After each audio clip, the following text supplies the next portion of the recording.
Welcome sa Durs TV. Kung interesado ka sa ganitong news, huwag kalimutang isubscribe ang ating YouTube channel. Maraming salamat! Welcome po ulit sa ating panibagong update tungkol sa Kim Pao. Ihahatid ko po sa inyo ang pinakabago at pinaka-latest na mga kaganapan tungkol sa kanila.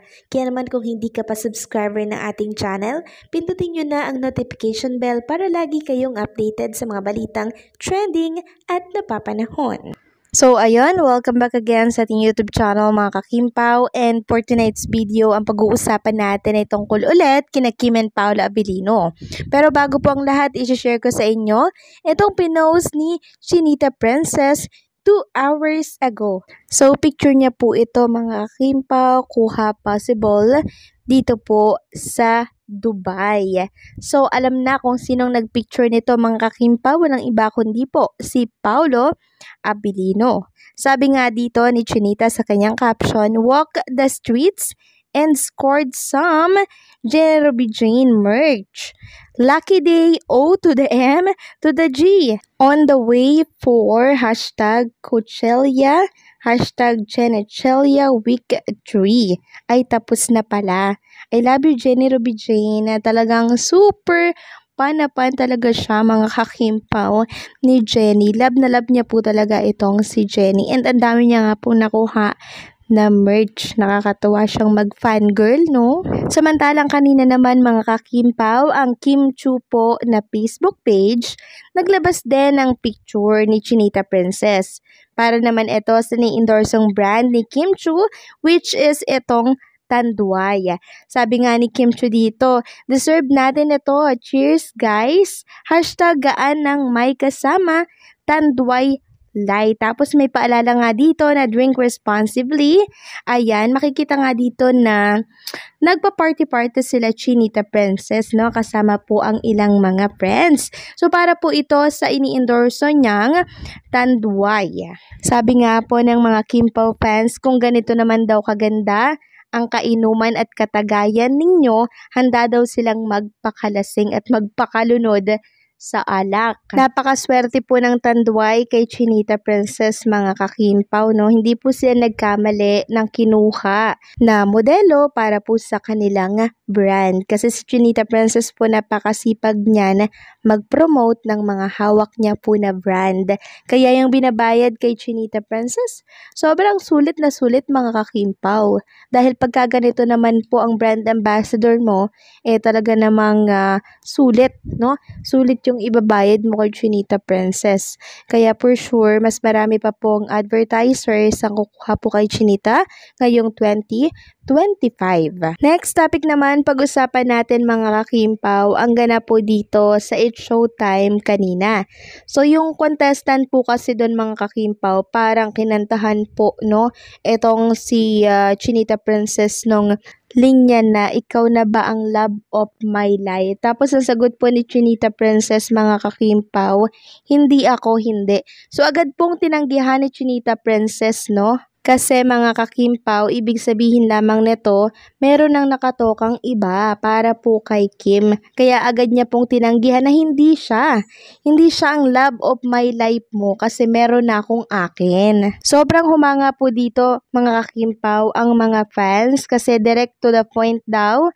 Si Chinita Princess wala na pong paligoy-ligoy. At the same time mga ka-Kim-Pao ay aliw din naman itong ginawa ni Chinita Princess. Aliw na aliw. Tawang-tawa nga po ang mga fans sa kanyang sinabi at ginawa kanina dito po sa lalaki na nagtanong na ikaw na ba ang love of my life? Pero hindi Hindi daw mga ka-Kim-Pao. Yan ang sagot ni Chinita Princess doon sa lalaking kumanta. Hindi siya ang Mr. Right ni Chinita, kundi meron na po kasi siyang Paolo Abilino. Dito mga ka-Kim-Pao, mas pinatunayan lamang po ni Chinita Princess na meron nang nagmamay-ari sa kanyang puso. Eto nga po ang ilan sa mga komento ng Kim-Pao fans. Ay, si Kimi talaga, kakatuwa. Ayaw niya talaga sa iba, kay Pao lang daw siya.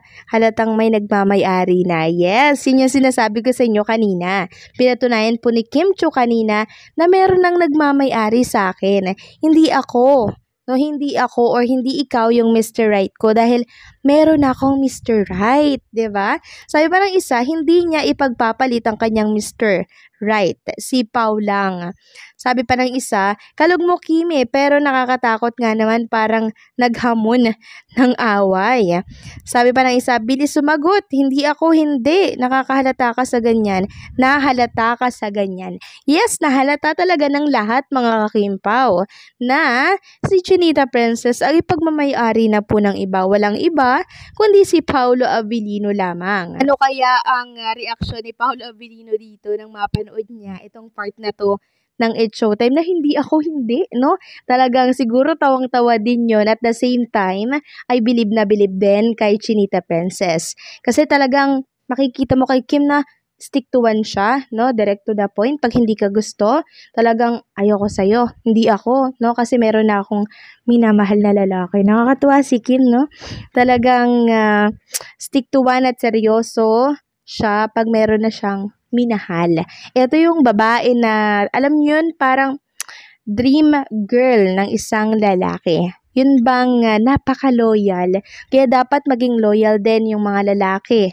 'Di ba? Or makakarelasyon ni Chinita Princess. Loyal, mamahalin si Kim. Kasi si Kim deserve niya po ang mahalin.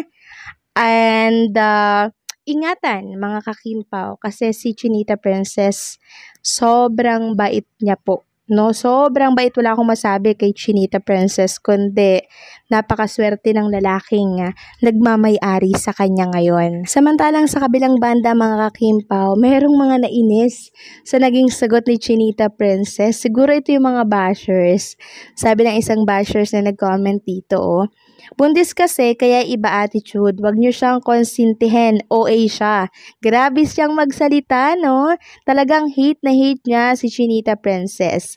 Hate na hate niya, hindi niya gusto si Kim, kaya ganyan po ang lumalabas sa kanyang mga bunganga, no? And kanyang tinatype dito sa social media. So, hindi po maganda yung ganyan na punong-puno ng galit ang puso, no? Maiksi lamang ang buhay, kaya wag nating sayangin sa kabitiran or sa mga hindi naman importanteng bagay. 'Di ba? Magpakabuti na lang tayo habang tayo ay nasa lupa. Kasi hindi natin alam ang buhay. No, hanggang kailan lang tayo. Kaya sa mga bashers na yan na lagi pong binibira si Chinita Princess ng mga masasamang salita, mag-isip-isip na po kayo dahil ang buhay, no, ang buhay po ay napakaiksi lamang. Then may nag-reply dito mga kakimpaw sa nag-comment na to na baka ikaw maglagay ka muna ng mukha sa naka-lock din profile, bashers ka nga, buhay mo, pakialaman mo. Baka may anak kang babae na buntis din, wag mong konsintihin din, baka OA din. Maglaba ka at linisin mo bakuran mo. Wag buhay ng ibang tao ang pinapakialaman mo. So, hayaan na po natin yan mga kakimpaw. Basta ang mahalaga na sabi na po natin na masama yung ganyan. Wag nating siyangin ang buhay natin sa napunong-puno ng galit. 'Di ba? Maiksi lang ang buhay, kaya dapat magpakabait tayo habang nasa lupa.